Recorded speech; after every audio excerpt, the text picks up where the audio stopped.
नमस्कार. नमस्कार. शिक्षण क्षेत्रात नोकरी मिळवण्यासाठी सध्या एक मोठी धावपळ सुरू आहे. शिक्षक भरतीची प्रक्रिया तर सुरू झालीये, पण अनेकांच्या मनात ना एक धाकधूक आहे. विशेषतः संच मान्यतेचे जे नवीन नियम आहेत त्यामुळे स्थानिक स्वराज्य संस्थांमध्ये जागा कमी येतील अशी एक चर्चा आहे. बरोबर आहे. आणि मग ज्यांना थोडे कमी गुण आहेत त्यांना असं वाटतं की या स्पर्धेत आपलं कसं होणार. पण मला वाटतं थांबायची गरज नाहीये. कधी कधी कसं असतं, एक दरवाजा बंद होतो तेव्हा दुसरा उघडतो. अगदी. आणि आज आपण अशाच एका मोठ्या संधीबद्दल बोलणार आहोत. शासनाने एक असा निर्णय घेतलाय ज्यामुळे तब्बल 9,720 पदं 9,720 पदांचा मार्ग मोकळा झालाय. आणि महत्वाचं म्हणजे ही नेहमीच्या शिक्षक पदांसारखी पदं नाहीत. नाही, ही एक वेगळीच संधी आहे ज्यासाठी तयारी सुद्धा वेगळीच लागणार आहे. अगदी बरोबर. ही संधी म्हणजे गर्दीतून बाहेर पडून एक नवीन वाट शोधण्यासारखं आहे. ही पदं समूह साधन केंद्र स्तरावर निर्माण झाली आहेत आणि ती 2 विशेष क्षेत्रांसाठी आहेत. एक म्हणजे क्रीडा आणि दुसरं म्हणजे दिव्यांग विद्यार्थ्यांचं शिक्षण. अच्छा. आपल्याकडच्या स्रोतांनुसार शासनाचा हा निर्णय शिक्षण क्षेत्राकडे बघण्याचा दृष्टिकोनच बदलू शकतो. म्हणजे आज आपण फक्त ही पदं कोणती आहेत हे नाही सांगणार. नाही, तर या पदांपर्यंत पोचण्याचा मार्ग कसा तयार करायचा यावर आपण सविस्तर बोलणार आहोत. उत्तम.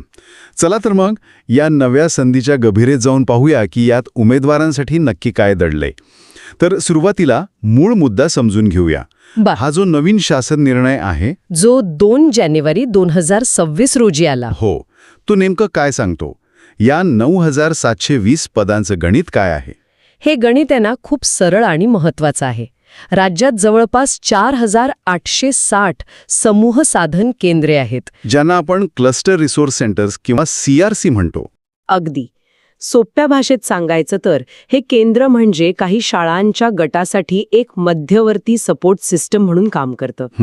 तर या प्रत्येक केंद्रावर शासनाने 2 नवीन पदं निर्माण केली आहेत. 2 नवीन पदं म्हणजे प्रत्येक केंद्रासाठी एक वेगळा स्पेशलिस्ट असणार.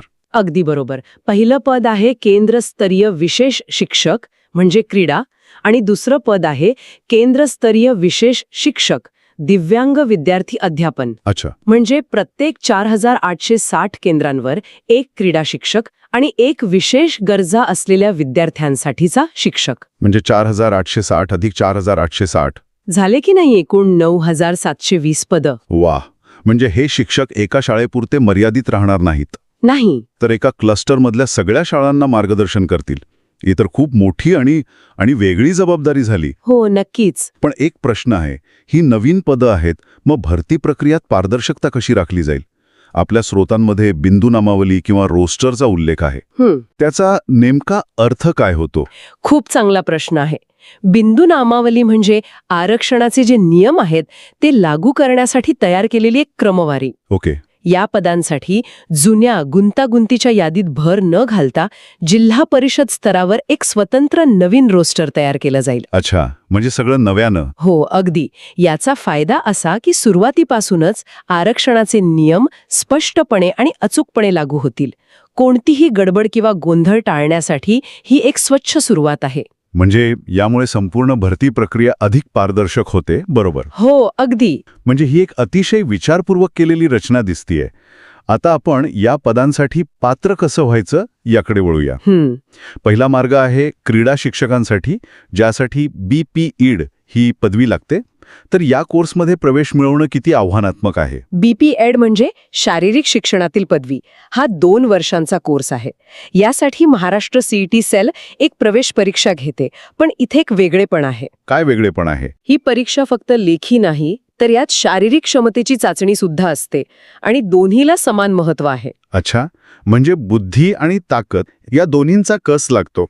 या परीक्षेचं स्वरूप कसं असतं? उमेदवारांकडून काय अपेक्षा असते? ही परीक्षा एकूण 100 गुणांची आहे.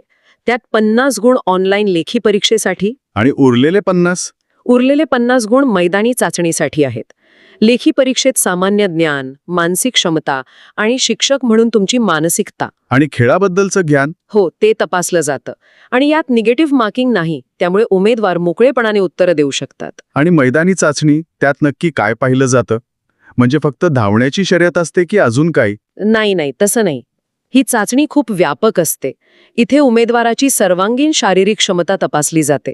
उदाहरणार्थ शटल रनमधून तुमची चपळता म्हणजे अजिलिटी कळते. स्टँडिंग ब्रॉड जम्पमधून तुमच्या पायांमधली स्फोटक ताकद, एक्सप्लोजिव्ह स्ट्रेंथ तपासली जाते. अच्छा. सिट अँड रीड चाचणीतून तुमची लवचिकता म्हणजे फ्लेक्सिबिलिटी पाहिली जाते. मेडिसिन बॉल थ्रो आणि सिटअप्समधून शारीरिक ताकद तपासली जाते. थोडक्यात सांगायचं तर केवळ खेळाडू असणं पुरेसं नाही. तर एक अष्टपैलू ॲथलीट असणं अपेक्षित आहे. अगदी बरोबर.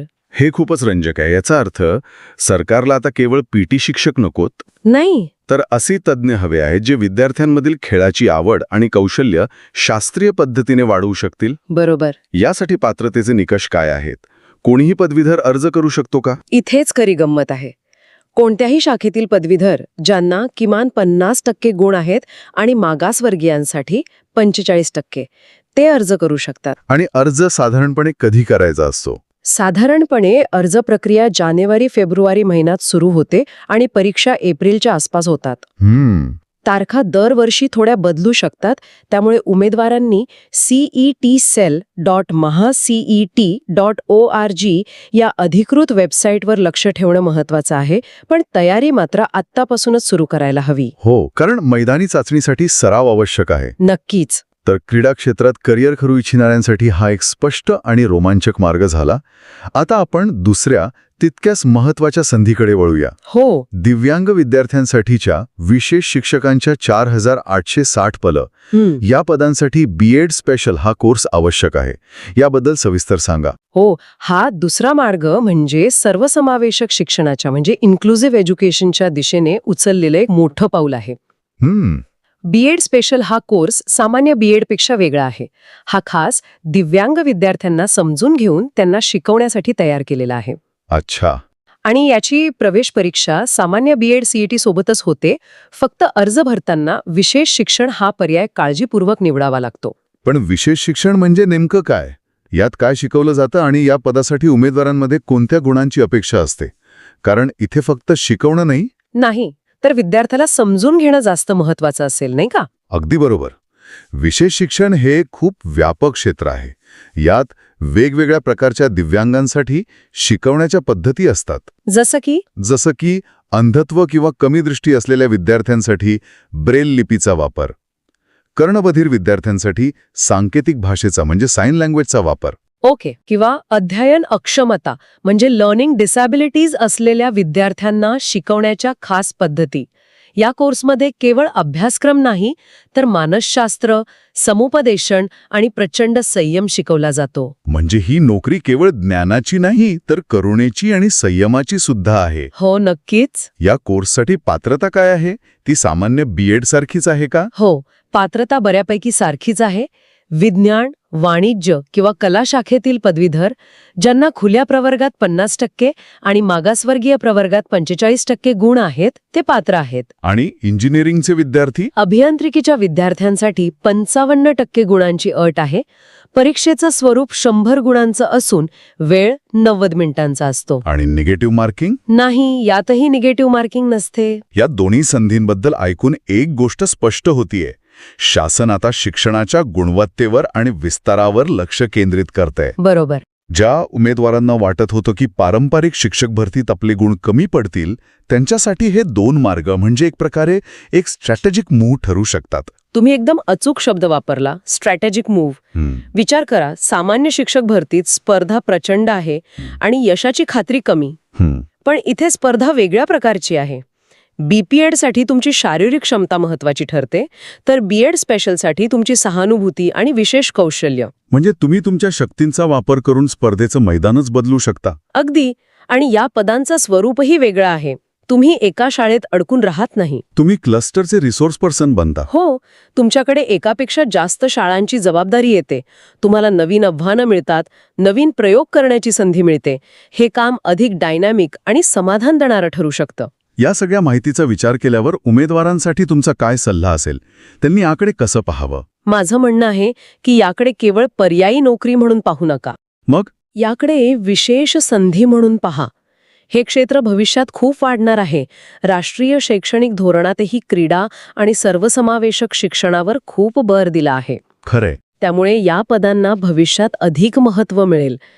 जर तुमच्यात खेळाची आवड असेल किंवा दिव्यांग विद्यार्थ्यांसाठी काहीतरी करण्याची तळमळ असेल तर हा तुमच्यासाठी सर्वोत्तम मार्ग असू शकतो. म्हणजे गुण थोडे कमी असले तरी तुमचं कौशल्य आणि आवड तुम्हाला नोकरी मिळवून देऊ शकते. तर आजच्या चर्चेतून हे स्पष्ट झालं की शिक्षक भरतीच्या पारंपरिक मार्गापलीकडेही एक मोठी आशादायक संधी उमेदवारांची वाट पाहत आहे. नक्कीच. बीपीएड आणि बीएड स्पेशल हे केवळ अभ्यासक्रम नाहीत, तर शिक्षण क्षेत्रात एक विशेष ओळख निर्माण करण्याचे दरवाजे आहेत.